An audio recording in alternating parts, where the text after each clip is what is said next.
अभी हम लोग पिछले क्लास में डिस्कस किए थे जो सेक्शन, सारा ओवरव्यू आपको बता दिए थे। उसमें से क्या क्या हम लोग डिस्कस किए थे, हम आपको एक बार आपको बताए थे आईडी क्या होता है।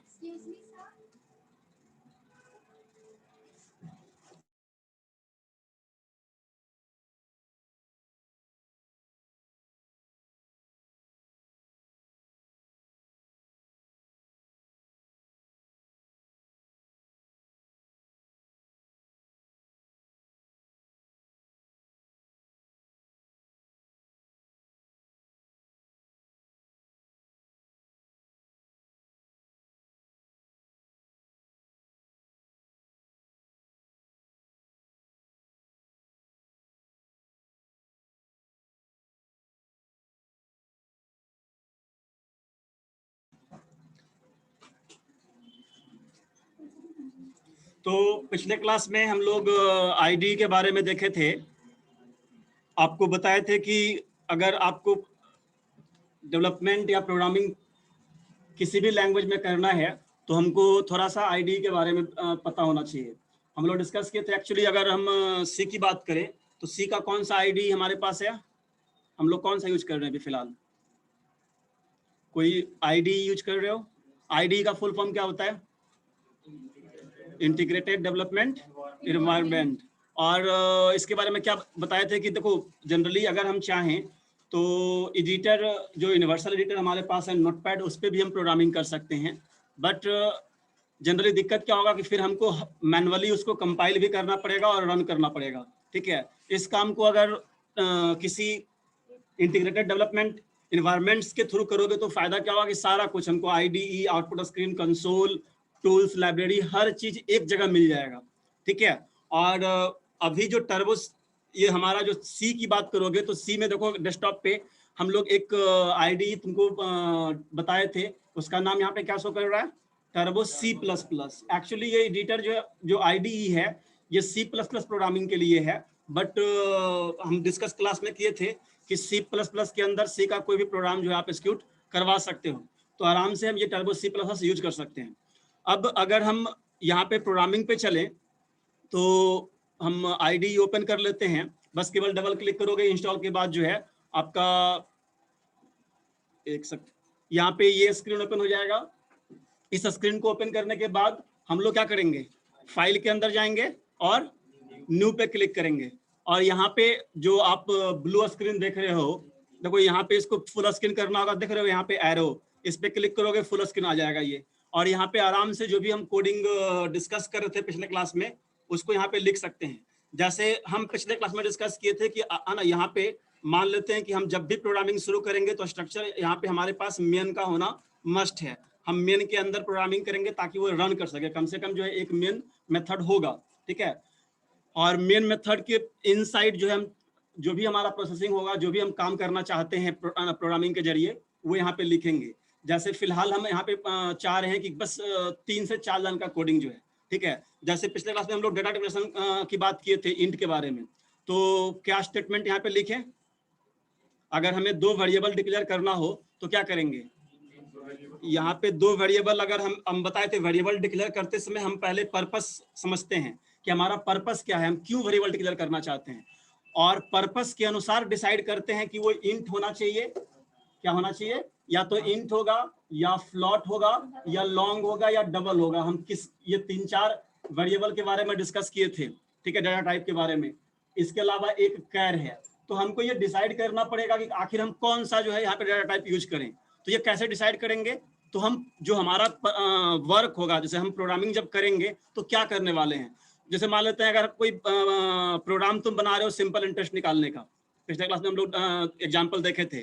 तो अगर सिंपल इंटरेस्ट का प्रोग्राम बना रहे हैं तो सबसे पहले हम डिसाइड करते हैं कि सिंपल इंटरेस्ट के प्रोग्राम अगर हम बनाएंगे तो सिंपल इंटरेस्ट का फॉर्मूला क्या होता है, लॉजिक क्या है सिंपल इंटरेस्ट के अंदर, मैथमेटिकल जो है क्या क्या हमको चाहिए सिंपल इंटरेस्ट निकालने के लिए। जब भी अगर सिंपल इंटरेस्ट तुमको हम सिंपली कहें, बिना सी का प्रोग्राम ही भूल जाओ, तुम ये सोचो कि अगर सिंपल इंटरेस्ट हमको निकालना होगा तो हमको क्या क्या चाहिए। सिंपल इंटरेस्ट समझते हो? अगर सिंपल इंटरेस्ट हम निकालना चाहें तो हमको क्या क्या चाहिए, ठीक है? तो एक प्रिंसिपल अमाउंट, या हम सिंपली अमाउंट कह सकते हैं कि एक अमाउंट पता होना चाहिए, किसका कितना अमाउंट का सिंपल इंटरेस्ट निकालना है। पहला चीज हमको क्या चाहिए? अमाउंट चाहिए। दूसरा हमको ये पता करना होगा कि आखिर रेट क्या लग रहा है उस अमाउंट पे। रेट समझते होगे, इंटरेस्ट रेट जिसको हम लोग बोलते हैं, ठीक है? तो यानी पहला अमाउंट हो गया, दूसरा रेट, और तीसरा हम लोग ये पता करते हैं कि कितने टाइम के लिए वो जो है ना, वो हमको सिंपल इंटरेस्ट कैलकुलेट करना है।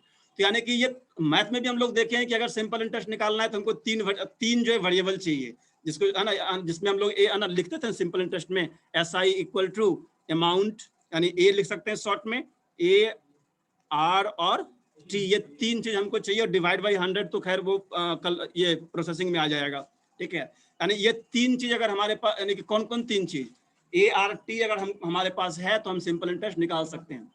अब हम लोग इस 100 लिटरल्स है, आप किसी वेरिएबल में भी देखो, हम यहाँ पे जस्ट आगे समझते हैं कि वेरिएबल का जरूरत ही क्यों पड़ता है। जैसे मान लेते हैं कि हम अगर यहाँ पे ए के बजाय हम एक और नीचे लाइन लिखते हैं, जैसे जो उसके मन में ये आया कि SI इक्वल टू हम 1000 इंटू मान लेते हैं कि 5% है तो 5 इंटू 2 ईयर डिवाइड बाई 100, ये भी लाइन हो सकता है अगर हमारा, बट दोनों लाइन में अंतर क्या है? अगर इस दोनों लाइन के अंतर को समझ जाओगे तो वेरिएबल डिक्लेयर करने का पर्पस हमारा समझ में आ जाएगा, ठीक है? अगर थोड़ा ध्यान से समझोगे तो ये जो सेकेंड लाइन है, ये जितना बार एक्सिक्यूट करेगा ना उतना बार क्या होगा? अगर क्या दिक्कत है उसमें फिक्स वैल्यू है कि 1000 को 5 से मल्टीप्लाई करेगा, फिर जो है 2 से मल्टीप्लाई करेगा, और फिर डिवाइड बाई 100 करेगा, यानी कि same amount, same rate, same time, divide by 100 है, ठीक है? तो दिक्कत क्या हुआ कि उसमें कभी जब भी प्रोग्राम तुम रन करवाओगे, सेम SI के अंदर जो है सेम वैल्यू हमको मिलेगा जितना बार तुम रन करवाओ, ठीक है? जबकि अगर ऊपर के लाइन को देखो, हम अभी बात कर रहे थे कि हम ये पहचानने का प्रयास करते हैं कि अमाउंट फिक्स कौन सा है और कौन सा वेरिएबल नेचर का है। अगर हम फॉर्मूला देखें तो हमेशा तुम कहीं भी देखोगे फॉर्मूला तो डिवाइड बाई 100 फिक्स रहता है। चेंज क्या होता है? अमाउंट हमारा वेरी कर सकता है, रेट हमारा वेरी कर सकता है टाइम टू टाइम, और टाइम भी जो है वो हम 2 साल के लिए, 5 साल के लिए, 10 साल के लिए दे सकते हैं। तो जो चीज बदलने वाला है, वेरिएबल का मतलब ही होता है जिसका नेचर चेंजेबल हो, जिसका वैल्यू चेंज हो सकता है, ठीक है? तो अगर तुमको लगता है कि हम एक ऐसा प्रोग्राम बनाएं जिसमें कि हम अमाउंट पुट करें, हम टाइम दें और हम रेट दें, और उसके बाद वो सिंपल इंटरेस्ट निकाले, तब हम ऊपर का लाइन लिखेंगे वेरिएबल के थ्रू, जो है। नहीं समझ में आ रहा है? जबकि अगर ये कहा जाए कि नहीं, केवल सिंपल इंटरेस्ट, अगर प्रोग्राम, तो अगेन प्रोग्राम पे डिपेंड करता है। अगर हमको ये प्रोग्राम दे दिया जाए कि आप सिंपल इंटरेस्ट कैलकुलेट कीजिए जिसमें अमाउंट 1000 है, रेट 5 है, अगर दे दिया गया पूरा का पूरा, ठीक है, तब फिर सेकंड लाइन यूज कर लेंगे, तब फिर वेरिएबल का जरूरत हमको पड़ेगा ही नहीं, ठीक है? तो यहाँ पे अब वेरिएबल के सेंस में अगर मान लेते हैं, अब हम बात जब करते हैं ART का, जो यहाँ पे अमाउंट, रेट और टाइम है, ये किस तरह का होना चाहिए? अब किस तरह का मतलब यहाँ पे होता है कि ये एक्चुअल में है क्या, तो इसी को हम लोग बोलते हैं नेचर। इसका नेचर क्या होगा? तो जब भी हम प्रोग्रामिंग करने बैठते हैं ना, तो प्रोग्रामिंग करते समय ये ध्यान देते हैं कि डेटा हमारा किस नेचर का होगा, और ये अगेन हम तय करते हैं। जैसे हम ये तय करेंगे, जैसे देखते हो ना कि, है ना, शुरुआत कहाँ से करते हैं? जब बच्चा को जब कुछ मैथ वगैरह बताते होगे, या खुद भी घर में भी जो है, या मल्टीप्लिकेशन बताते हो, तो मल्टीप्लिकेशन हर ढंग का होता है। डेसिमल का भी होता है, इंटीजर का भी होता है, या सिंपल 1 अक्षर का होता है, फिर 2 अक्षर का होता है, 3 अक्षर का होता है। शुरुआत कहाँ से करते हो? यानी कि हम पहले 1 अक्षर शुरू करते हैं, धीरे धीरे उसके कॉम्प्लेक्सिटी को बढ़ाते चलते हैं, ठीक है? और ऐसा नहीं कि शुरुआत जैसे ही हुआ तो फ्लोट सीधे लंबा सा 10 अक्षर का जो है वो मल्टीप्लाई करने दे दोगे, बच्चा भाग जाएगा, ठीक है? तो हम लोग यहाँ पे भी ये, हमें अब दो कोई कह सकता है कि सर अमाउंट जो है वो हम इंटीजर ले सकते हैं क्या? तो बिल्कुल ले सकते हैं। शुरुआत में हम सीखने के लिए अमाउंट को इंटीजर ले सकते हैं। क्यों? उसमें दिक्कत क्या होगा? अगर हमको ये पता होना चाहिए कि अगर इंटीजर लेंगे तो क्या होगा। अगर अमाउंट इंटीजर ले लेते हैं तो क्या दिक्कत होगा, बता सकते हो? यानी कि पॉइंट के वैल्यू को हम कैलकुलेट नहीं कर पाएंगे, यानी ले ही नहीं पाएंगे। अगर हम मान लेते हैं वो हमेशा राउंड, यानी जो इंटीजर का वैल्यू होता है वो हमको मिलेगा, डेसिमल पॉइंट को स्किप कर देगा वो। बस ये हमको पता होना चाहिए। बात बाकी इन फ्यूचर जो है वो एक इंटीजर डिक्लेयर कर दो या फ्लॉट डिक्लेयर कर दो। फ्लॉट और इंटीजर में क्या फायदा, हमको अंतर मिलेगा कि अगर इंटीजर हम लेंगे तो केवल और केवल इंटीजर वैल्यू वो एक्सेप्ट करेगा, जबकि अगर हम फ्लॉट लेते हैं तो वो डेसिमल इंटीजर तो लेगा ही, साथ में डेसिमल वैल्यू पे भी कैलकुलेशन वो कर सकता है। इसके अलावा यानी कि हमको डेटा टाइप में ये ध्यान रखना होगा कि कब कैसे, कोई गलत नहीं होता है। अगर हम प्रोग्राम में इंट भी लिख दिए, ठीक है, तब भी सही होगा, अगर फ्लॉट भी ले लेंगे तब भी वो सही होगा। बट वो अगर क्वेश्चन में ये दे दिया एग्जाम्पल के तौर पे कि नहीं ये आपका अमाउंट जो इस रूप में है, ठीक है, एग्जाम्पल अगर दे दिया कि आपको फॉर्मेट इस ढंग का यूज करना है, तब तो वहां पे बाध्यता हो जाएगा कि नहीं, जब अगर वो कह दिया कि नहीं इंटीजर ही लेना है तो इंटीजर लेना पड़ेगा। अगर प्रोग्राम में ये दिया हुआ है कि नहीं फ्लॉट ही लेना है, तब तो वहां पे आप अगर इंट लिख दोगे तो गलत हो जाएगा वो। बट अगर ये बाध्यता नहीं है हमारे पास कि हम अमाउंट किस तरह का ले सकते हैं, रेट किस तरह का ले सकते हैं, टाइम किस तरह का ले सकते हैं, तो हम किसी भी तरह का, चाहे वो इंट हो, फ्लॉट हो, लॉन्ग हो, डबल हो, इसमें से चारों में से कोई भी एक ऑप्शन चुन सकते हैं। क्लियर है? यहाँ पे इसके बाद हमको थोड़ा सा चीज और ध्यान रखना पड़ता, ये तो हम लोग जो डिस्कस कर रहे थे नेचर डिस्कस कर रहे थे, डाटा का नेचर कैसा है। अगर नेचर से थोड़ा सा आगे बढ़ोगे तो हमको उसका कैपेसिटी, उसका रेंज भी पता होना चाहिए, जो हम लोग पिछले में डिस्कस किए थे ना। क्या डिस्कस किए थे कि हमको अगर अलग अलग कंपाइलर के अनुसार जो है यहाँ पे इंट जो है वो 2 और 4 बाइट का है। फिलहाल हम 2 बाइट को अगर कैरी करें, ठीक है, तो 2 बाइट पे हम लोग कल डिस्कस किए थे कि अगर तुम यहाँ पे मान लेते हैं, इसी प्रोग्राम में हम लिखते हैं, अगर हमने यहाँ पे लिखा इंट एक्स, या मान लेते हैं कि इंट ए ही ले लेते हैं, और ध्यान रखोगे देखो ऊपर में अगर हम ये स्मॉल ए लिखे हैं तो यहाँ पे इसी चीज का केवल ध्यान रखना होगा, हमको यूज भी करना होगा स्मॉल ए ही, ठीक है। क्यों? तो हम लोग डिस्कस किए थे सी प्रोग्रामिंग क्या है, केस सेंसिटिव है, डिस्कस किए थे। सी प्रोग्रामिंग क्या है, केस सेंसिटिव है, और जब केस सेंसिटिव होगा तो इससे अंतर क्या पड़ जाएगा कि जिस केस में हम डिक्लेयर करेंगे, डिक्लेयर क्या होता है, तो हमने प्रोग्राम के अंदर ये बताया कि हमारा ए नाम का एक वेरिएबल आ रहा है जिसका टाइप क्या है, ए का टाइप क्या है, इंटीजर है, तो हमने पहले ही डिक्लेयर कर दिया, डिक्लेरेशन किया कि हम ए एक वेरिएबल लेने वाले हैं जिसका टाइप क्या होगा, इंट होगा। इससे हमको क्या समझ में आया कि अब हम जो है ए के अंदर कोई भी इंटीजर वैल्यू रख सकते हैं। कोई इन द सेंस अब कितना, कौन सा, कोई लिमिट तो इंटीजर का होता नहीं है, इन्फिनिटी तक होता है। तो यहाँ पे हमको उस सेंस में हमको रेंज ध्यान रखना पड़ेगा। और आप लोग को याद होगा हमने डिस्कस किया था कि अगर सिंपली इंट ए लिखते हो, क्या लिखते हैं, इंट ए, तो इसका मतलब है कि ये इंटीजर है, और इंटीजर हम लोग डिस्कस किए थे कि साइंड भी होता है और अनसाइंड भी होता है। साइंड और अनसाइंड का मतलब क्या होता है, यानी कि साइंड अगर बाय डिफॉल्ट बात करो, हम ना तो साइंड की बात कर रहे हैं ना अनसाइंड की बात कर रहे हैं, हम किसका बात कर रहे हैं, केवल इंट का। तो अगर तुम केवल इंट ए लिखते हो तो क्या -5 इंटीजर होता है, या 5 इंटीजर है, तो यानी कि है ना, ए जो तुम्हारा है, a can hold any types of negative और positive value within range. अब यहाँ पे रेंज क्या होगा डिस्कस कर लेते हैं। ए के अंदर हम लोग आइदर पॉजिटिव और नेगेटिव दोनों वैल्यू रखेंगे। कब? जब कुछ नहीं केवल इंट ए रखा हुआ है तो। यहाँ तक क्लियर है? कभी कभी क्या होता है कि यहाँ पे अनसाइंड नाम का एक जो है तुम्हारा देखो अनसाइंड नाम का क्या है, एक कीवर्ड है। देखो कीवर्ड जितना भी यहाँ पे लिखते हैं, अगर तुम गौर कर रहे हो तो सबको व्हाइट, जो आईडी तुम्हारा है वो व्हाइट में लिख रहा है, ठीक है। तो यहाँ पे कौन सा वर्ड जोड़े इंट के साथ, अनसाइंड। जब अनसाइंड का मतलब क्या होता है, यानी कि केवल जब लिख दिए हैं कि वो अनसाइंड इंट ए है, तो इसका मतलब है कि इसमें कोई कंफ्यूजन होना ही नहीं चाहिए। ये क्या करेगा, अब केवल और केवल पॉजिटिव लेगा। अब हम समझने का ये प्रयास करते हैं, क्या ऐसा रियल लाइफ जब प्रोग्रामिंग करेंगे तो कभी ऐसा आएगा कि ए, जब इंटीजर की बात कर रहे हैं तो ऐसा कोई वैल्यू है जो हमेशा पॉजिटिव रहता है। काम कर, जैसे अभी हम ना अमाउंट की बात करें तो अमाउंट तुम्हारा नेगेटिव हो सकता है, जैसे कभी देखते हो ना कि बैंक बैलेंस भी नेगेटिव में जाता है, या तुम नहीं होता है, में भी हो सकता है कि तुम्हारा मतलब अमाउंट तुम्हारा है वो नेगेटिव हो सकता है। जैसे मान लेते हैं अगर हम लिख रहे हैं कि मेरे पास -1000 है, ये शो करता है कि मेरे को 1000 देना है किसी को, ठीक है। या अगर हम +1000 लिखते हैं, इसका मतलब है कि मेरे पास 1000 जो है वो सेविंग है, ठीक है। तो यहाँ पे अमाउंट के केस में तो तुम्हारा जो है वो प्लस और माइनस दोनों हो सकता है। तो हम जब प्रोग्रामिंग करते हैं ना तो उसमें काफी एनालिसिस करते हैं डेटा के बारे में। तो अब हमको डेटा के बारे में अगर हम अनसाइंड की बात करें तो कुछ ऐसा डेटा सोचो जहाँ पे साइंड होता ही नहीं है, यानी साइन नहीं होने का मतलब केवल पॉजिटिव होगा वो, ठीक है। हाँ, बहुत सारा ऐसा यूनिट है, बहुत सारा ऐसा टाइप है डेटा का जहाँ पे नेगेटिव का कोई सोर्स ही नहीं है, कोई मतलब भी नहीं बनता है वो। हम कह सकते हैं कि उसका जरूरत हमको नहीं पड़ेगा। और जब वहां पे अब बोलो ये सर क्या फायदा होगा, हम बिना एक मतलब का जो है एक नया कीवर्ड ध्यान रखें, कुछ तो फायदा होना चाहिए ना वहां पे साइंड और अनसाइंड लिखने से, ठीक है। तो पहले तो ये समझे कि ऐसा डेटा है क्या। तो अगर तुम कंफर्म हो कि जो हमारे पास जो डेटा टाइप हम जो डेटा ले रहे हैं, जो इसके अंदर रखेंगे, वो केवल और केवल पॉजिटिव होने वाला है, तो वैसे केस में अगर तुम ये इतना कंफर्म हो तो वहां पे केवल एक वर्ड जोड़ देना इंट से पहले। वो कौन सा वर्ड है? अनसाइंड। क्लियर है? कौन सा वर्ड जोड़ेंगे? अनसाइंड। जब अनसाइंड इंट सॉरी इंट के साथ अनसाइंड जोड़ दोगे तो क्या हो जाएगा वो, अब ए का नेचर क्या हो जाएगा, ए का तो सब इफेक्ट कहां पे पड़ रहा है, सारा का सारा जो हम दोनों कीवर्ड जोड़े हैं ए के साथ, उसका दोनों का इफेक्ट कहां पड़ जाएगा, ए के ऊपर। हम ए का जो है वो प्रॉपर्टी डिफाइन कर रहे हैं। हमने ए को डिफाइन किया कि ए के अंदर तुम केवल इंट रख सकते हो, पहले हमने लिखा।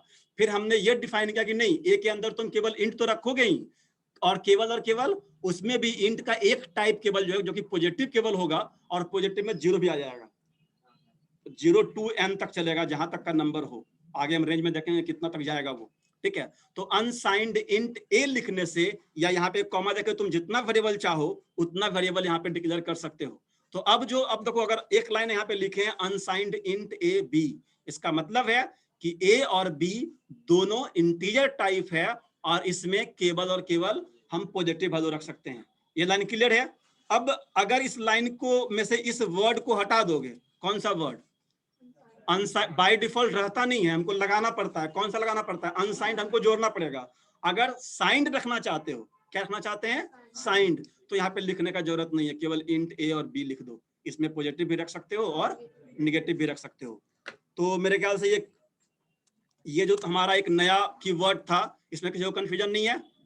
अब समझते हैं कि हम जो है आखिर अनसाइंड ए और बी कर रहे हैं तो फायदा क्या हो रहा है। हम पिछले बार डिस्कस किए थे यहाँ पे कमेंट में, चूंकि ये एडिटर प्रोग्राम का है, तो यहाँ पे हम लोग डिस्कस किए थे कि इंट को मान लेते हैं। हम लोग डिस्कस इसलिए मान ले रहे हैं कि कहीं कहीं 2 बाइट का और कहीं कहीं 4 बाइट का, दोनों तरह का होता है, ठीक है। वो डिपेंड करता है कंपाइलर पे, ठीक है। तो मान लेते हैं कि इंट हमारा 2 बाइट का है, ऐसा एज्यूम करते हैं हम। कितना बाइट का है? हम जो कंपाइलर यूज कर रहे हैं मान लेते हैं कि 2 बाइट का है ये।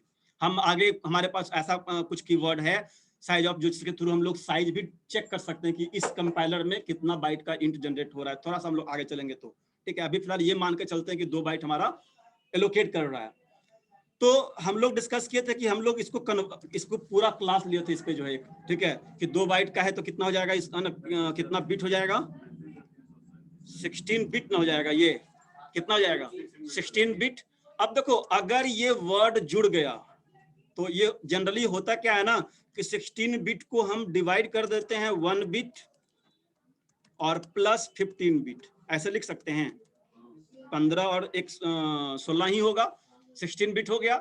अब अगर बात समझो, अगर ये यहाँ पे साइन इंट रहा, कौन सा int? Signed int. Signed int कैसे रहेगा? तो हम वहां से अनसाइंड केवल हटा देंगे। इसका मतलब क्या है, उसमें साइन भी। तो होता क्या है ना कि एक बिट, चूंकि देखो अब मान लो कोई वर्ड लिख रहे हो, सॉरी कोई नंबर लिख रहे हो -5, तो 5 तो समझ में आ रहा है कि मेमोरी में जाएगा, तो माइनस भी तो रखेगा ना वो, तभी तो आइडेंटिफाई कर पाएगा। तो करता क्या है ना कि फर्स्ट बिट साइन बिट के रूप में ले लेता है वो। तो साइन 2 ही तरह का है, या तो क्या आएगा, पॉजिटिव आएगा और या निगेटिव आएगा।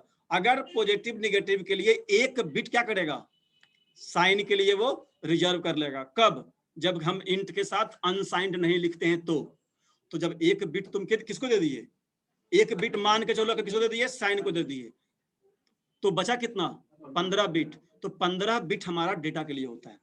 किसके लिए होता है?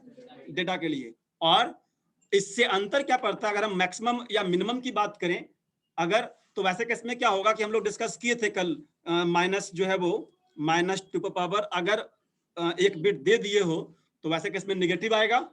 जब अगर एक बिट कम कर दोगे तो क्या हो जाएगा, -2 टू 2 -1 तक का रेंज होता है अगर साइंड है तो। जबकि अगर हम बात करें कि नहीं, हमको साइन नहीं रखना है, और अगर साइन नहीं रखना होगा क्या करेंगे, बस यहां से जो है वो यहाँ पे एक वर्ड जोड़ दोगे जिसका नाम क्या है, अनसाइंड। और अगर अनसाइंड तुमने लगा दिया तो साइन का झंझट खत्म हो गया। किसका झंझट खत्म हो गया? साइन नहीं रखेगा ये। और साइन नहीं रखेगा तो होगा क्या, इससे हमको 16 बिट जो मेरे पास था, 16 बिट पूरा का पूरा हमको डेटा के लिए मिलेगा। किसके लिए मिलेगा? डेटा के लिए। और डेटा के लिए मिलेगा तो साइन नहीं है तो हमेशा शुरुआत 0 से होता है। जो कैपेसिटी की हम बात कर रहे हैं, कितना तक रख सकते हैं वैल्यू, तो क्या हो जाएगा? 0 के लिए होगा। और ये जो 2^15 हो रहा था वो 2^16 हो जाएगा, और -1 तो करेंगे क्योंकि 0 यहाँ पे आ रहा है। अब देखो यहाँ पे अगर दोनों का 1 मोमेंट, अगर हम यहाँ पे 1 सेकेंड होल्ड करना, हाँ हम यहाँ पे तुमको दिखा देते हैं कितना अंतर पड़ता है। तुम खुद से ये ना याद रखने का जरूरत नहीं है। 2 जो है वो कितना 15 की बात कर रहे थे ना, हम केवल 15 निकालते हैं, कितना आ रहा है? 32,768। यानी कि अगर ये साइंड इंट है तो माइनस से यहाँ पे बात -32,768 टू, और देखो पॉजिटिव के केस में घट जाता है तो -32,768 से प्लस जो है वो 32,767 तक का रेंज। वो ये रेंज क्या होता है डिस्कस करते हैं, पहले रेंज ध्यान रखोगे ये। अब अगर हम बात करें जब साइन नहीं है, ठीक है, केवल पॉजिटिव मेरे पास है, तो एक बिट बढ़ जाएगा ना, और एक बिट जैसे ही बढ़ाओगे ना तो जरा देखो कितना की इस पे पावर 16, ये दुगना हो जाएगा सीधे। देखो अभी 32,000 के आसपास था, अभी कितना हो गया? 65,536। और चूंकि एक कम करना है जीरो के सेंस में जो है, तो 0 से लेकर के 65,535 तक का रेंज होता है इंट। किस केस में? जब उसके पास अनसाइंड है तो। अब ये रेंज क्या होता है इसको समझो। ये रेंज बताता है कि ए के अंदर अभी क्या है, ये अनसाइंड है ना, तो ए के अंदर मिनिमम वैल्यू हम रख सकते, अनसाइंड में क्या होगा? नेगेटिव रख सकते हैं या नहीं रख सकते हैं? नहीं रख सकते हैं। तो यानी कि ये शुरुआत कहां से होगा? या तो तुम 0 रख सकते हो इसके अंदर, या मैक्सिमम हम लोग क्या बात कर रहे थे, 65,536 या 35 था, जो भी होगा एक बार देख लेना, अगेन रखने का जरूरत नहीं है, लॉजिकली इसको चेक कर लोगे, ठीक है। तो ये मैक्सिमम वैल्यू इसके अंदर हमने रखा। क्लियर है? अब इससे मतलब कि ये 2-3 चीज समझ में आ रहा है कि डेटा हमारा जो है वो नेचर क्या होगा, तो इंट ए लिखने से इंटीजर रखेंगे। इसके अलावा हमने ये देखा कि अगर अनसाइंड यहाँ पे लगा देंगे तो केवल पॉजिटिव रखेंगे। अब एक अगला नया यहाँ पे झंझट आया कि इसका रेंज भी है, और रेंज तो होना ही चाहिए हर चीज का। तुम कितना कोई भी डिवाइस खरीदते हो, कुछ भी खरीदते हो, उसका एक एक लिमिट होता है। तो यहाँ पे अगर हम डेटा के साथ काम कर रहे हैं, यहाँ पे मेमोरी के साथ काम कर रहे हैं, तो यहाँ पे भी लिमिट होगा। और लिमिट क्या है? 0 to 65,535।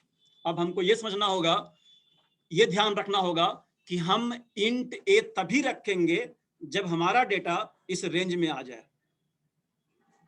इस रेंज में अगर हमारा, यानी हम उस तरह, अब देखो बात समझो, हम लोग शुरुआत यहीं से किए थे, जब वेरिएबल डिक्लेयर करेंगे तो उसका इंट रखें कि फ्लॉट रखें कि लॉन्ग रखें कि डबल रखें, या आखिर हमारा सोचते कहां से हैं, या क्यों हम ऐसा कि इंट ही रख दिए।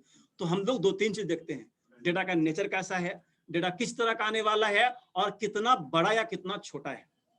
अगर तुम्हारा सारा काम 65,000 तक में हो जाता है, या मान लेते हैं 65,535 तक हो जाता है, तब हम इंट रखेंगे। अगर इससे ज्यादा का वैल्यू है, जैसे एग्जांपल बताते हैं, जैसे अगर हम किसी कंपनी के सैलरी पे काम कर रहे हैं, किस पे काम कर रहे हैं, तो अगेन हम देखेंगे कि क्या उस कंपनी का मिनिमम सैलरी कितना है और मैक्सिमम सैलरी कितना है, ठीक है। या मान लेते हैं कि हम काम कर रहे हैं वेट पे या हाइट पे काम कर रहे हैं, ठीक है, यानी कुछ ऐसा क्वेश्चन लिए जिसमें कि वेट निकालना है या हाइट निकालना है, तो हम ये ध्यान देंगे कि क्या वेट, जो मैक्सिमम वेट जो हो सकता है, चाहे वो किसी का हो, वेट तो किसी ऑब्जेक्ट का हो सकता है, वो ऑब्जेक्ट हमारा ग्राम में हो सकता है या फिर टन में हो सकता है, वो तो डिपेंड करता है ऑब्जेक्ट पे, ठीक है। तो हम ये ध्यान देंगे कि जिस डेटा पे हम काम कर रहे हैं क्या वो हमारे रेंज में है, इंट के रेंज में। अगर होगा तो काम करेंगे, अदरवाइज अगर नहीं होगा इससे काम जो है, तब फिर अगला ऑप्शन हमारे पास है लॉन्ग। अगला ऑप्शन क्या है? लॉन्ग। और लॉन्ग की अगर बात करोगे यहाँ पे, तो लॉन्ग हमारे पास 4 बाइट का है। जब हम 2 बाइट इंट की बात कर रहे हैं तो कितना हो जाएगा? 4 बाइट कितना हो जाएगा इसके लिए। और 4 बाइट को अगर कैलकुलेट करने का प्रयास करोगे सेम कॉन्सेप्ट पे, लॉन्ग में भी तुम्हारा साइंड और अनसाइंड होगा। और अगर 4 बाइट की बात करोगे तो कितना बिट हो जाएगा?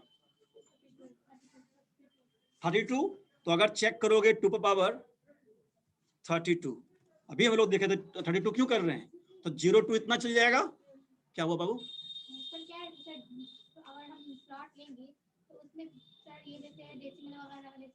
हाँ हाँ बिल्कुल आएगा। हाँ आ सकता है। इक्वल प्रेस करो। देखो अब हमारा जो 32,000 का जो एक रेंज था, अब ये काफी बड़ा हो गया है और हमको लगता है कि मैक्सिमम तुम्हारा जो ये कितना बड़ा वैल्यू है, यानी कि लगभग जो है वो 4 कितना आ रहा है, 4, यानी कि इतना तो अगर हम इंडिया के पॉपुलेशन पे भी काम करें तो काम हो जाएगा। ठीक है, अब अगर इससे बड़ा, अब बात समझो, अगर इससे बड़ा वैल्यू है, ऐसे हमारा लगभग काम जो है इस वैल्यू में आ जाएगा। ठीक है, इससे बड़ा वैल्यू अगर भविष्य में रखने का जरूरत पड़ेगा तब आगे हम लोग और पढ़ेंगे डेटा टाइप, जहां पे अगर जो प्री डिफाइंड डेटा है उससे काम नहीं चल रहा है तो हम कंबाइन रूप में लेते हैं। कंबाइन रूप में कैसे लेंगे, तो आगे डेटा स्ट्रक्चर में तुम लोग पढ़ोगे कि हम चाहें तो 2 लॉन्ग को मिलाकर यूज कर सकते हैं। क्या कर सकते हैं, अभी तो फिलहाल इतना से काम चलाओ, अभी जब तक हमारा जो है वो बेसिक प्रोग्रामिंग हम लोग करेंगे तब तक इतना से हमारा काम चल जाएगा, सारा कैलकुलेशन। बट अगर इतना से काम नहीं चलने वाला होगा, जो कि तो वैसे केस में या तो हम कंपाइलर चेंज कर लेंगे, जहां पे हमको अगेन एक ऑप्शन है ना कि 4 बाइट इंट हो जाता है और 8 बाइट हमारा लॉन्ग हो जाता है, या हम आगे इससे भी बड़ा वैल्यू होगा तो हम डेटा को कंबाइन करना सीखेंगे आगे। कंबाइन कैसे होगा, तो 2 इंट को 2 लॉन्ग को 2, जितना तुम चाहो, केवल हम 2 एग्जांपल दे रहे हैं, तुम चाहो तो 10 इंट को भी मिला सकते हो। ठीक है, 10 इंट मिलाओगे तो सीधे 10 टाइम हो जाएगा वो, 10 टाइम तो फिर जितना बड़ा वैल्यू रखना चाहो रख सकते हो। पूरे सिस्टम का डेटा तुम्हारा रखे हुए है, संभाले हुए है, तो ना कोई लैंग्वेज तो यूज हो ही रहा है। ठीक है, तो ना इतना कम से कम समझ में आ रहा। हमको 3 चीज समझाना था। पहला कि अगर हम कोई डेटा डिक्लेयर करते हैं उसका नेचर क्या होता है, समझ में आ गया, उसमें साइन का क्या मतलब होता है, और तीसरा उसका स्कोप, उसका रेंज क्या है, हम कहां तक के वैल्यू को रख सकते हैं। यहां तक क्लियर हो गया। चलो अब हम थोड़ा सा आगे बढ़ते हैं, यानी डेटा डिक्लेयर करने में अब हमको झंझट नहीं होगा। अब हाँ,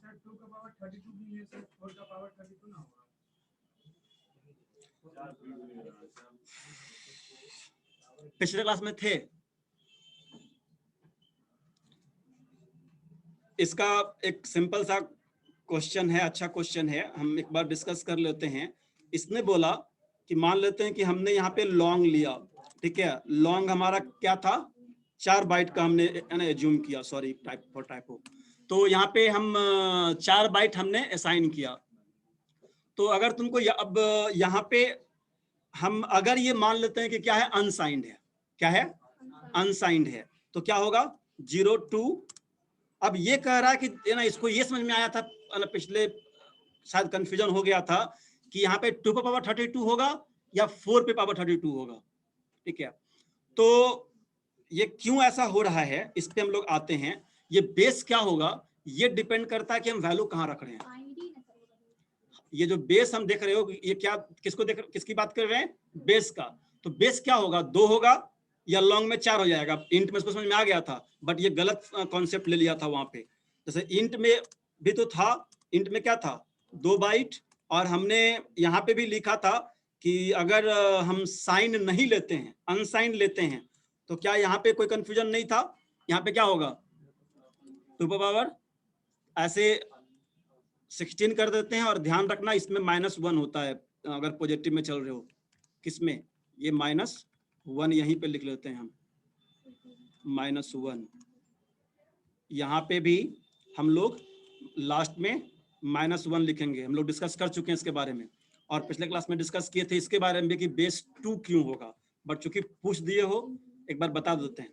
देखो हम जो वैल्यू जहां पे रख रहे हैं, कहां पे रख रहे हैं, ये जो 32 है, क्या 32 क्या है, ये 32 कहां से आया है, ये 32 क्या है, यानी कि ये जो आया कहां से 32, तो 32 बिट है। ठीक है, 32 क्या है, बिट है। और अगर ध्यान रखते पिछले क्लास का, तो इतना याद होना चाहिए था कि हम बिट के बारे में बताए थे कि बिट हमारे सिस्टम का सबसे स्मॉलेस्ट यूनिट होता है।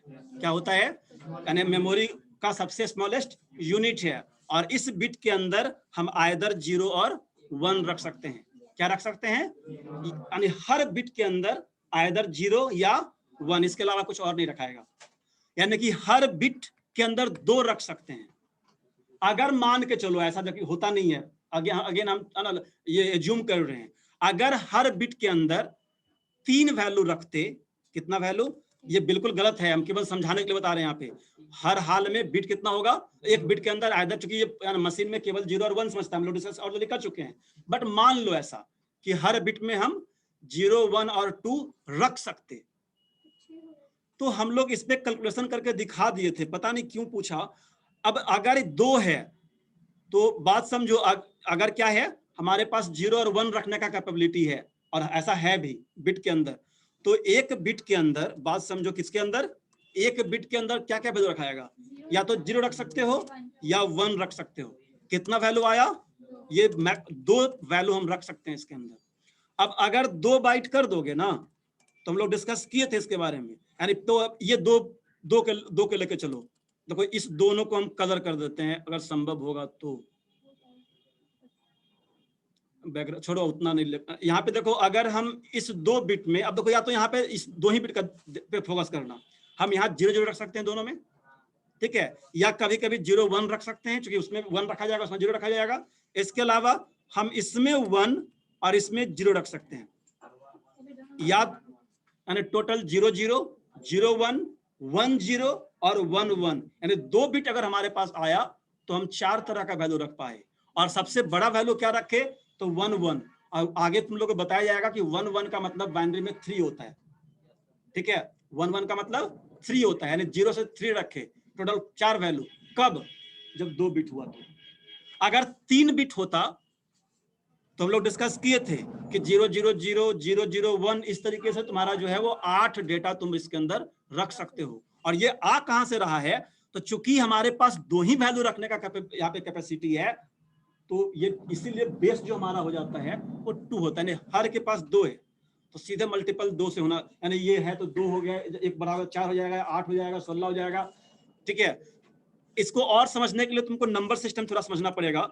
तुम लोग नंबर सिस्टम पढ़े हो, जैसे मान लेते हैं कि हमारे पास ये जो 2 नंबर अगर हमारे पास है, 2 प्लेस ले लो, ये समझ में आ जाएगा यहां से भी।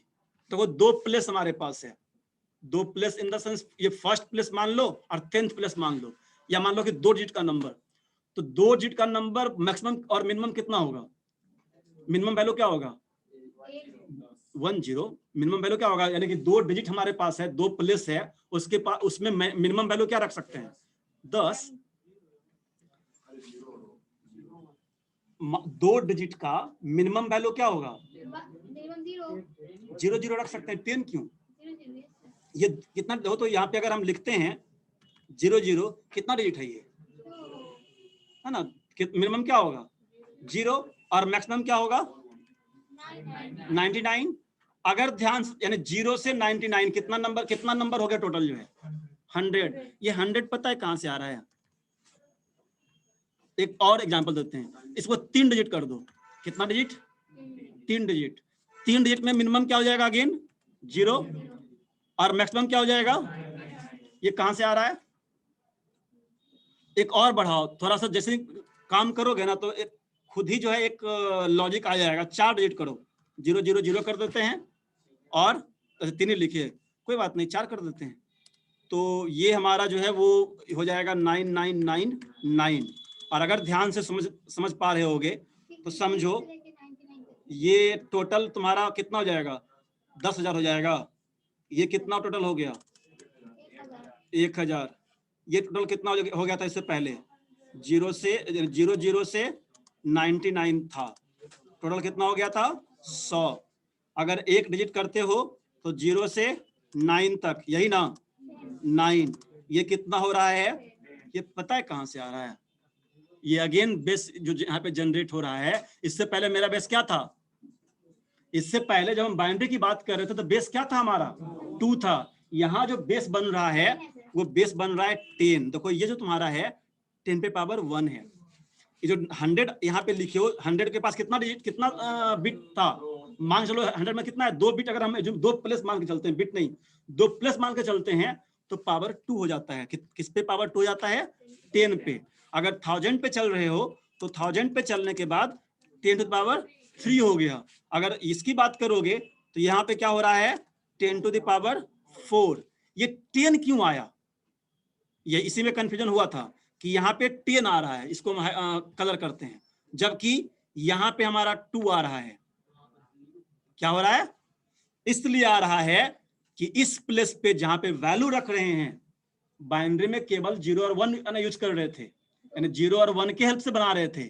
जबकि जैसे ही हम कहाँ आए, जो जनरल हमारा नंबर सिस्टम है, देखो तो हर प्लेस पे, यानी तो फर्स्ट प्लेस की बात करो जो 0 0 था, हम एक फर्स्ट प्लेस को रेड से हाईलाइट कर देते हैं और एक को ग्रीन से।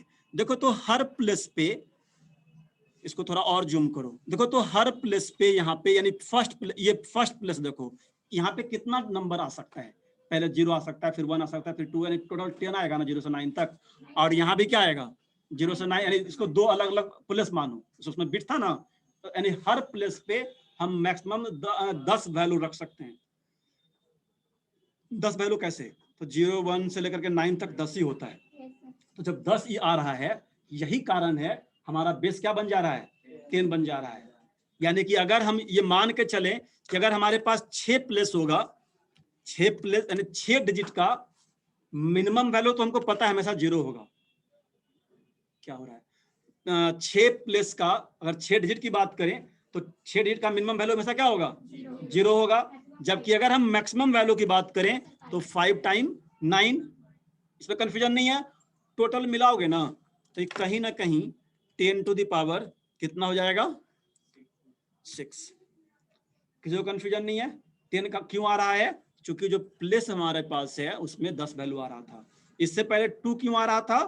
क्योंकि हमारे पास यहाँ पे जगह जो हम लिए हैं, जो प्लेस लिए हैं, उस प्लेस पे हमारे पास 2 ही ऑप्शन है, या तो 0 रखेंगे, या आगे और भी डिटेल में नंबर सिस्टम जब पढ़ोगे तो और क्लियर हो जाएगा। नंबर सिस्टम में केवल ये 2 ही नहीं, इसके अलावा हम लोग ऑक्टल या और हेक्साडेसिमल भी पढ़ेंगे, ठीक है, जो बताया जाएगा। हम लोग अभी इतना टाइम नहीं लेंगे।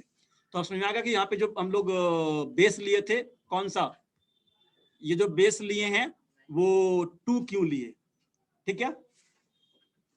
अब लास्ट हम लोग यानी कि आज हम लोग जो है डेटा का नेचर देखे, डेटा का रेंज देखे, ठीक है। अब किसी का ले लो, मान लेते हैं कैर की बात करोगे तो कैर का केवल हमको ये याद रखना पड़ेगा, कैर का साइज 1 बाइट होता है। कितना होता है? 1 बाइट। और अगेन कैर के अंदर तुम चाहो तो कोई भी 1 बाइट का वैल्यू रख सकते हो। अब कोई भी 1 बाइट का कहने का मतलब है कि अगर साइंड वहां भी रख सकते हो तुम, ठीक है। तो लेकिन साइंड का और अनसाइंड का जरूरत जनरली कैर के सेंस में कम पड़ता है। हाँ, हम बताएंगे टाइप कास्टिंग के थ्रू जो है हम डायरेक्ट भी जो है यहाँ पे कैर को एज ए 1 बाइट डेटा के लिए, इंटीजर वैल्यू के लिए नंबर में रख सकते हो, होता है यूज में जो, ठीक है, हम लोग करते हैं। इसके अलावा सारा कैरेक्टर वो होल्ड करेगा, ठीक है। जैसे अगर आगे हम लोग डिस्कस करेंगे और इस पे जो है हम सबसे पहले आज जो है वो इनपुट और आउटपुट की बात कर रहे थे। हम एक मेथड यहाँ पे डिस्कस अभी जस्ट करेंगे। उस मेथड का नाम कौन सा है? प्रिंटफ। हम लोग पिछले क्लास में डिस्कस किए थे कि इस मेथड के अंदर कुछ भी अगर हम टाइप कर देते हैं डबल कोट के अंदर, शुरुआत हम लोग कहां से करते हैं? हेलो से। हमने अब एक चीज और देखो, अभी तक हमने हेडर फाइल इंक्लूड नहीं किया है प्रोग्राम के अंदर। देखो तो इंक्लूड किए हैं क्या? इसको फुल स्क्रीन करते हैं और देखो मेरे ख्याल से कुछ एरर है, उसको हम ठीक कर देते हैं। इस लाइन को हटा दो, इस लाइन को भी हटा दो। अभी केवल हम एक लाइन और कमेंट, इसके अलावा कुछ लिखे नहीं है, इन सब को हटा देते हैं। देखो तो हमने इंट ए और बी डिक्लेयर किया है, इसको डिक्लेरेशन कहते हैं, बार बार रिपीट कर रहे हैं। ये क्या है? डिक्लेरेशन है। और डिक्लेयर किया कि ए और बी 2 वेरिएबल हमारे प्रोग्राम में आएगा। और हमने ए में कुछ वैल्यू रखा, कुछ भी वैल्यू हो सकता है, वो वैल्यू हम सीधे रख सकते हैं, असाइन कर सकते हैं, या हम इनपुट ले सकते हैं, दोनों हमारे पास ऑप्शन है। अब इस प्रोग्राम को रन करा के देखो, क्या हेडर फाइल हमारे प्रोग्राम में है? नहीं है। चलो कंपाइल करते हैं। कंपाइल के लिए अल्ट F9 प्रेस कर सकते हो, या फिर सीधे यहाँ पे कंपाइल का ऑप्शन है, इस पे क्लिक कर लेना। देखो तो कितना लाइन कंपाइल किया है। देखो यहाँ पे इस ऑप्शन को देखो क्या है, छोड़ो ना, वार्निंग को भूल जाओ फिलहाल। अभी जो जिस पे जितना ये फोकस अभी कर रहे हैं, अभी लाइन कितना हमारे पास है? 7 लाइन है। वार्निंग एक है, वार्निंग क्या हम डिस्कस करते हैं। देखो जब और एरर तो नहीं है, नहीं। एक्चुअली वार्निंग हमको इसलिए दे रहा है कि क्या एक ऐसा वेरिएबल हमने डिक्लेयर कर दिया है जिसको हम कहीं पे यूज नहीं कर रहे हैं। गौर किए हो कौन सा वेरिएबल? बी नाम का जो वेरिएबल डिक्लेयर, तो बात समझो, तुमने अगर डिक्लेयर किया है इसमें कोई दिक्कत नहीं है तो उसको यूज भी करो। फालतू का कोई वेरिएबल अगर डिक्लेयर कर देते हो तो वो स्पेस लेता है मेमोरी रैम पे, ठीक है। उस केस में वो एरर नहीं है हमारा, वो तुमको सजेस्ट कर रहा है, वार्निंग दे रहा है कि आपने जो है वो अब अगर यहाँ पे देखो, वही तुमको यहाँ पे अगर इंटरप्रेस करोगे तो पढ़ो यहाँ पे क्या कर रहा है, as assigned a value that never used, ठीक है। हमने कहीं यूज ही नहीं किया ए को, जिस वैल्यू को असाइन किया था, और बी को तो यहाँ पे तक की ये केवल डिक्लेयर किए हैं, कोई वैल्यू भी इसके अंदर असाइन नहीं किए हैं, ठीक है। अब एक छोटा सा काम करते हैं, तो यहाँ पे हमको अभी तक हेडर फाइल का जरूरत क्यों नहीं पड़ा, हमको मेन फोकस इस पे करना था कि यहाँ पे जो है हम हेडर फाइल क्यों यूज नहीं किए। यानी कि हमको ये ध्यान रखना पड़ेगा कि हेडर फाइल हमारे प्रोग्राम के लिए जरूरी नहीं है, जरूरत तब पड़ जाएगा, हम लोग डिस्कस किए थे, हमारा ये मेन मेथड है ना, इस तरह का ढेर सारा मेथड जो हेडर फाइल के अंदर रहता है, और जब जरूरत पड़ता है हमको, बस रट मत लेना कि शुरुआत करेंगे हैश इंक्लूड है ना stdio से हैश इंक्लूड coin.h रहेगा, उसके बाद प्रोग्राम शुरू करेंगे, नहीं, वो डिपेंड करता है, उसका अगर जरूरत रहेगा तो ऐड करेंगे, नहीं जरूरत है तो कोई जरूरत ऐड करने का नहीं है। अब देखो, अगर जोड़ देते हो, अगर मान लेते हैं कि हमको जरूरत कब पड़ेगा, तो अभी हम लोग बात कर रहे थे ना एक मेथड का, उस मेथड का नाम क्या है, प्रिंट एफ। प्रिंट एफ के बारे में 2-3 पॉइंट यहाँ पे ध्यान रखना, हम केवल हेलो यहाँ पे लिखते हैं। प्रिंट एफ के बारे में पहला पॉइंट ध्यान रखना, ये जो मेथड है या ये फंक्शन जो है वो कहाँ है, तो stdio.h नाम के ना हेडर फाइल में है। पहला पॉइंट क्या ध्यान रखेंगे। अब क्यों मान ले ऐसा, तो रन करवाओ, अभी तुरंत हम कंपाइल करवाए थे, अब कंपाइल करवाओ। ये क्या है पता नहीं, देखो अब एरर आ गया, पहले वार्निंग था, जब एरर आएगा तो पढ़ो एरर क्या दे रहा है। एरर को देखो 6 नंबर लाइन पे, function print F should have a prototype. अब ये क्या होता है, तो प्रोटोटाइप जो है वो इसको नहीं मिल रहा है, या डिक्लेयर किया हुआ नहीं है, या कह सकते हैं सिंपल, हम अगर अभी शुरुआत में आगे हम लोग डिस्कस करेंगे कि प्रोटोटाइप का ये एरर क्यों दे रहा है। अभी इतना समझो कि प्रिंटफ जो हम यूज कर रहे हैं उसको मिल नहीं, उसका डिफिनीशन जो है उसका, जो उसको क्या करेगा प्रिंटफ, इसका डिफिनीशन इसके अंदर नहीं है, और नहीं है तो ये आएगा कहाँ से। तो एक तरीका तो है कि तुम याद करोगे, और नहीं तो इस पे राइट क्लिक भी कर सकते हो। इस पे राइट क्लिक करोगे तो इससे संबंधित अगर लाइब्रेरी होगा, जो कि रहता है, इस पर राइट क्लिक करो। हमने राइट क्लिक किया था किस पे, प्रिंट एफ पे। तो कोई प्रिंट एफ बता रहा है कि फंक्शन जो है वो दोनों जगह है, conio.h में और st.h में। हम conio.h को यूज करेंगे, ठीक है, सॉरी stdio.h का यूज करेंगे, आगे हम लोग डिस्कस कर लेंगे उसमें जो फॉर्मेटेड जब और सी प्रिंट का जब हम लोग जरूरत पड़ेगा, तो वैसे केस में दोनों अलग अलग डिटेल में हम लोग देखेंगे। फिलहाल हमने ये देखा कि ये प्रिंट एफ कहाँ है, और अगर हमने ये देखा है तो उसको सिंपली यहाँ पे, तब हम यहाँ पे ऐड कर लेंगे इंक्लूड stdio.h। कहाँ पे, वो तो हेल्प फाइल था, डिस्क्रिप्शन था, उसको यहाँ से कोई मतलब नहीं है, ठीक है। डिस्क्रिप्शन वो जैसे मान लो हम भी तो यहाँ पे अगर डिक्लेयर करना होगा stdio.h ना कि क्या क्यों यहाँ पे लिखे हैं, तो तुम भी कमेंट के अंदर डिक्लेरेशन जो है वो दे सकते हो कैपिटल में कि ये लाइन क्या कर रहा है, ठीक है। तो जैसे मान लेते हैं हमको बताना कि प्रिंटअप यहाँ पे क्या कर रहा है, तो यहाँ पे हम लिख सकते हैं कि this line is used to print hello, हाँ जो भी तुम्हारा है। तो ये जो हम कमेंट देंगे, जो डिस्क्रिप्शन देंगे लाइन का, या उसको ना ये एक्सप्लेन करेंगे, उसको किसी भी केस में या किसी भी तरीके से तुम लिख सकते हो, ठीक है। अब जब इस प्रोग्राम को अभी इस लाइन को कमेंट करते हैं, इस लाइन को, और इस लाइन को भी कमेंट कर देते हैं, 2 लाइन देखो हम कमेंट किए हैं। कमेंट का मतलब होता है ये दोनों लाइन को रन नहीं करेगा। चलो फिर से कंपाइल करो, कितना, हम बस बार बार दिखा रहे हैं कितना लाइन है, देखो तो 9 लाइन है, बाकी भूल जाओ। अब एक काम करो कि फिर इस दोनों को जो 2 लाइन हम बढ़ा देते हैं, देखो, और लाइन 9 ही है, तो सबसे नीचे क्या है, ये लाइन, यानी 9 लाइन लिखा हुआ है, तुम स्पेस भी दे लोगे तो उसको एक लाइन मान लेगा। देखो अब कितना लाइन हमारे पास, यहाँ लास्ट में आओ, अब कितना लाइन है, 10 लाइन है। कंपाइल में जाओ और कंपाइल करो, कितना लाइन कंपाइल किया, 10 लाइन कंपाइल किया है। तो अगर ये मान के चलो कि इस दोनों को भी कंपाइल कर रहा है, कुछ काम करे या ना करे, कमेंट में था नहीं कंपाइल किया वो, इस दोनों को हटा दो। क्या हमने लाइन प्रोग्राम में बढ़ाया है? नहीं, अभी भी 10 लाइन है। हमारे प्रोग्राम में कितना लाइन है? तो अभी तो कायदे से 10 लाइन कंपाइल करना चाहिए। नहीं, एक बार चेक करते हैं ये क्या हुआ जी। हाँ, यानी कि हमारे प्रोग्राम में कुछ हम तो 10 लाइन लिखे हैं, और इससे पहले जब तक हम इसमें इंक्लूड नहीं किए थे, मान के चलो, या ना कमेंट लगाए हुए थे, तब तक 10 ही लाइन कंपाइल कर रहा था, नहीं कर रहा था। बट जैसे ही हमने हेडर फाइल को जोड़ा, एक काम करो, एक लाइन को हटा दो। इस आखिर ये 300 लाइन के आसपास बढ़ा कहां से? इससे बढ़ गया। इस लाइन को कमेंट करते हैं, इस लाइन को कमेंट करो और फिर से कंपाइल करो, चेक करो तो लाइन 317 ही है। यानी कि लाइन कहां से बढ़ा है, हम इसी पे आ रहे थे। यानी इस लाइन से कोई फर्क नहीं पड़ता है, यानी कि इसको बढ़ा दे रहे हैं तब भी कितना हो रहा है? 317। रख रहे हैं तब भी 317 है।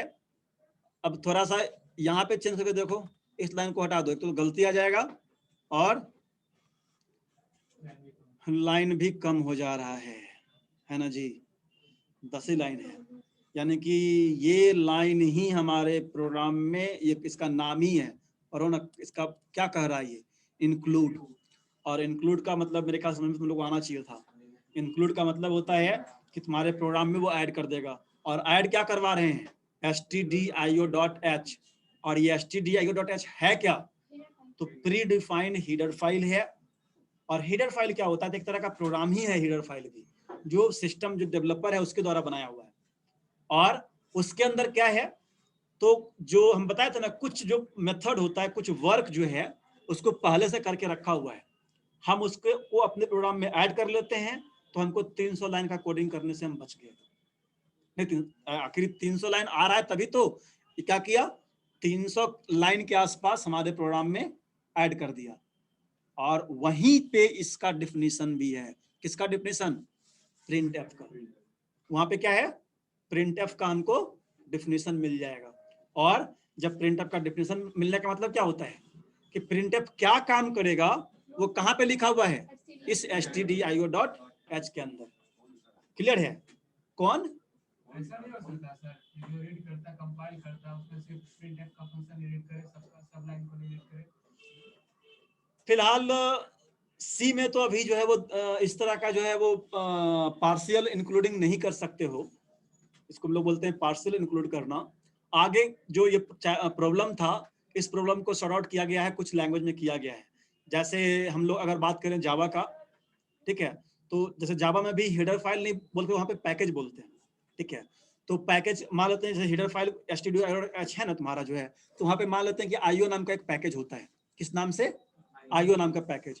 तो यहाँ पे क्या किया, stdio.h को अगर इंक्लूड कर दिए तो 300 यानी लगभग कम था, 297 लाइन के आसपास कोडिंग तुम्हारे प्रोग्राम में जोड़ देता है। तुम किसी मेथड को यूज करो या ना करो, वो लाइन रहेगा जो तुम इंक्लूड कर लिए हो। अब उसमें से मान लेते हैं, अगर ऐसा मान के चलो कि stdio.h के अंदर जो है 20 मेथड है। कितना मेथड है? 20 मेथड। और हम चाहते हैं कि मात्र 2 या 3 ही मेथड को यूज करना चाहते हैं। तो उसका क्वेश्चन था कि क्या उस 2-3 मेथड को ही केवल जो है वो इंक्लूड किया जा सकता है क्या? तो ये पार्शियल इंक्लूडिंग जो है यहाँ पे फिलहाल अभी नहीं है। ठीक है, हम ये काम लॉजिकली कर सकते हैं, आगे हम लोग देखेंगे। बट अगर जावा की बात करोगे तो वहां पे बताया ना कि आईओ नाम का पैकेज अगर है, तो उसका कुछ सेक्शन को अगर हम चाहेंगे तो वहां पे आगे हम लोग उसी क्लास को केवल इंपोर्ट करेंगे, या उसी जिसका जरूरत होगा उतना ही हम, या फिर अगर पूरा करना चाहते हो सीधे हम लोग, जैसे हम लोग यहाँ पे कर रहे हैं वहां पे भी कर सकते हैं। ठीक है, तो यहाँ तक क्लियर हो गया। यानी हम लोग ये देख प्रिंटएफ के बारे में कौन कौन पॉइंट देखे कि प्रिंटएफ जो है वो कहाँ है। तो अभी फिलहाल ये मान के चलो कि stdio.h के अंदर है, पहला पॉइंट ध्यान रहेगा। दूसरा ये ध्यान रखना कि प्रिंटएफ किस काम के लिए हम लोग यूज करेंगे, तो ये हमारा कंसोल पे आउटपुट प्रिंट करने का काम करेगा। यानी कोई भी जो हम लोग आउटपुट जनरेट करेंगे वो किसके थ्रू करेंगे? प्रिंटएफ के थ्रू करेंगे। कोई कंफ्यूजन नहीं है। यानी हम अगर अब मिलाएं लाइन को, तो ये हम लोग कह सकते हैं कि printf is a function which is responsible to print output on console और लास्ट पॉइंट का ध्यान रखना है कि this is available inside where stdio.h। यहां तक क्लियर है, कोई कंफ्यूजन नहीं है। अब यानी अभी प्रिंट करने की बात किए हैं, अब हम लोग देखेंगे प्रिंट क्या करेगा। कुछ भी प्रिंट कर सकता है ये, या फिर क्या कुछ तो एक अगेन हर मेथड का एक अपना लिमिटेशन भी होता है। एक एडवांटेज अगर है तो कुछ ना कुछ लिमिटेशन भी होगा। लिमिटेशन यानी क्या प्रिंट करेगा, ये तो हम पढ़ लिए, क्या पढ़ लिए कि प्रिंटफ प्रिंट करेगा। प्रिंट करेगा क्या, तो आगे हम लोग देखेंगे कि प्रिंट क्या करेगा और कैसे करेगा। आज इतना ही रहने देते हैं। कौन राइट किया था? कौन? रिची कोई ना कोई प्रोग्रामिंग। तुमको इसका डेवलपर की बात कर रहे हो?